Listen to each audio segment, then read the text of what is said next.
কেউ পঙ্গুত্ব বরণ করে, কেউ মাল হারায়, সম্পদ হারায়, কেউ একেবারে সর্বহারা হয়ে যায়, কেউ স্বজন হারায়। এভাবে দেশের মধ্যে টেকনাফ থেকে তেঁতুলিয়া, রূপসা থেকে পাথুরিয়া পর্যন্ত 56,000 বর্গমাইল এরিয়ার মধ্যে একের পর এক বালা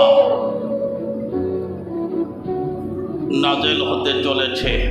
এগুলি আমাদেরই পাপের প্রায়শ্চিত্ত, ঠিক কিনা বলেন? এগুলি আমাদেরই পাপের প্রায়শ্চিত্ত।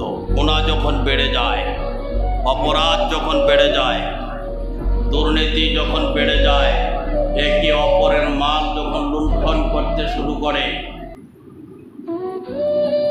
সরকারি কর্মচারীরা সরকারি মাল ভোগ করে নিজের সম্পদ মনে করে, কার সম্পদ ভোগ করতেছি মোটো ভাবনা চিন্তা করে না। এই ধরনের অপরাধ যখন দেশের মধ্যে ঘটতে থাকে, তখনই দেশে এই ধরনের বালা নাজিল হতে থাকে। আর এই বালা কখনো একভাবে আসে না, বিভিন্নভাবে আসে। কখনো আসে বালা পানির আকারে, ঠিক নেই? কখনো আসে এই বালা যানবাহনের মাধ্যমে, কখনো আসে এই বালা অগ্নিকাণ্ডের মাধ্যমে, কখনো আসে এই বালা যুদ্ধ বিমান বিধ্বস্তের মাধ্যমে, কখনো আসে এই বালা চুরি ডাকাতির মাধ্যমে, কখনো আসে এই বালা রাজনৈতিক অঙ্গন উত্তপ্ত হওয়ার মাধ্যমে। এই একের পর এক এই বালা আসতে থাকে। জাতি তখন হিমশিম খেয়ে যায়, একদিকে সামাল দিতে না দিতেই আবার আর একদিকে শুরু হয়ে যায়। এভাবে চলতেই থাকে। আমরা কি দেখলাম কিছুদিন আগেই, মাত্র কয়েকদিনের ব্যবধানে সারা দেশের বিভিন্ন জেলাগুলিতে বন্যায় ওই সমস্ত জেলাগুলি প্লাবিত হয়ে গেল। হাজার হাজার লক্ষ লক্ষ নারী, পুরুষ, শিশু পানিবন্দী অবস্থায় মানবেতর জীবনযাপন করেছিল। এখনো ওই অবস্থায় অনেকেই আছে। নদী ভাঙ্গনে নদীর পাড়ের মানুষগুলি একেবারে সর্বহারা হয়ে গেছে।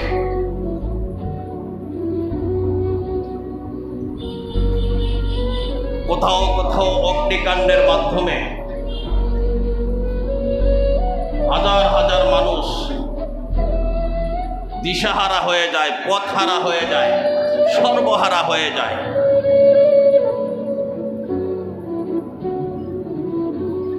আর গেল কয়েকদিন আগে যুদ্ধ বিমান বিধ্বস্ত হয়ে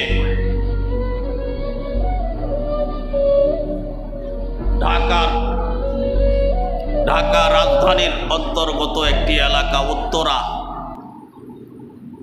সেই উত্তরায় মাইলস্টোন স্কুল অ্যান্ড কলেজের মধ্যে যেই ঘটনা ঘটে গেল, যেই ট্র্যাজেডি ঘটে গেল, বড় দুঃখজনক, বড় বেদনাদায়ক।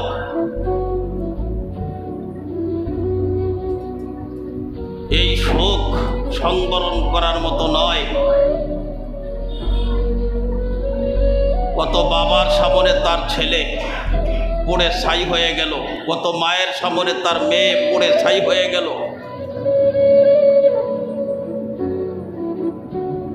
কত ভাইয়ের সামনে ভাই, কত বোনের সামনে বোন পড়ে ছাই হয়ে গেল। এখনো কত মা বাবা তাদের চোখের পানি গাল বেয়ে বেয়ে ঝরছে সন্তানকে নিয়ে হাসপাতালের বেডে বসে আছে, সন্তান এই জ্বালায় পোড়ায় আকাশ ফাটা চিৎকার করছে, আর এই চিৎকার মা বাবার কলিজায় যায় টাক করছে, তারাও তাদের চোখের পানি সংবরণ করতে পারে না। এমনই একটা মারাত্মক ঘটনা ঘটে গেল মাইলস্টোন স্কুল অ্যান্ড কলেজ। এটা ঢাকা উত্তরার মধ্যে নামি দামি কয়েকটা প্রতিষ্ঠানের মধ্যে এটা অন্যতম। রাজু, মাইলস্টোন এবং বিকারুন্নেসা, এই প্রতিষ্ঠানগুলি বড় নামি দামি। এখানে যত সব বড় লোকের ছেলে মেয়েরাই পড়াশোনা করে। এই ধরনের ঘটনা ঘটে গেল। আরো দুঃখজনক ব্যাপার হচ্ছে, এই যে পাইলট ছিল, এই পাইলটটা গাজীপুরের কৃতি সন্তান ছিল। গাজীপুর কাপাসিয়ায় তার বাড়ি। সবেমাত্র বিয়ে করেছে, এখনো বোধহয় মেহেদি শুকায় নাই, মেহেদির রং এখনো লেগে আছে। একটা পাইলট তৈরি করতে সরকারের মার দুধ মুখে দিয়া বের হয়, একটা গ্রাম্য ভাষায় কথা বলে। খুব মেধা লাগে, যে সে পাইলট হতে পারে না।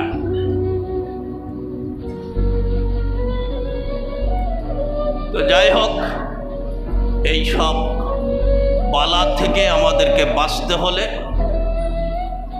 আমরা যেই অবস্থানে আছি, এই অবস্থান থেকে আমাদেরকে ফিরে আসতে হবে। গুনাহ ছেড়ে দিয়ে তওবা ইস্তেগফারের মাধ্যমে আল্লাহ পাকের দরবারে রোনাজারি করতে হবে। আল্লাহ পাক যেন এই সমস্ত বালা থেকে আমাদেরকে হেফাজত করেন। আর